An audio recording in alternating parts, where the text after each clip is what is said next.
刚刚从这路过，看到这台车打着双闪灯停在路边，应该是车坏了。走，我们过去看看能不能帮他修一下。是个美女车主，走。已经问清楚了，这台车停在这里停得好好的，再上车就挂不上档了。打电话叫修理厂来拖车，报价1000块钱。其实啊，挂不上档根本没必要叫拖车。今天我就看看能不能不花钱帮他把这个问题给他解决了。如果解决了的话，我把这个美女车主的微信给他要过来。先试一下车，踩住刹车，打火，然后挂档。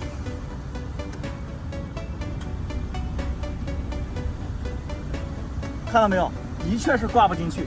那遇到这种情况应该怎么检查呢？特别简单，用点刹的方式轻踩刹车踏板，然后用耳朵靠近这个挂档杆，听一下有没有轻微的哒哒声。如果有的话，说明是里边的挂档机构卡住了；如果没有的话，说明是刹车踏板上面有一个刹车灯开关它坏了。我们来听一下。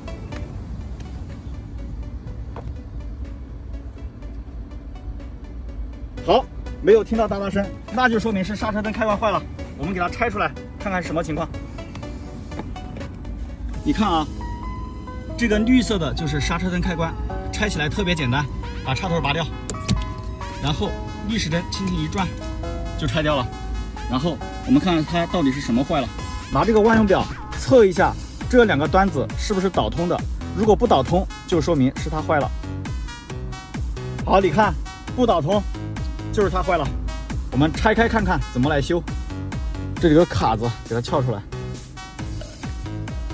好，然后这个就是里面的结构，我们来看看。好，问题的原因找到了。来，你看，这个触点都已经烧黑了，看到没有？那找到问题原因之后，解决起来不就简单了吗？找一张细砂纸，把这个触点给它打磨一下。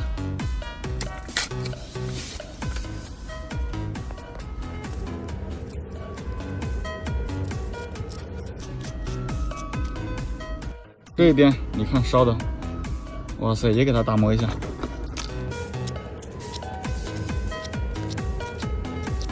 好，这就打磨好了，然后我们给它组装回去。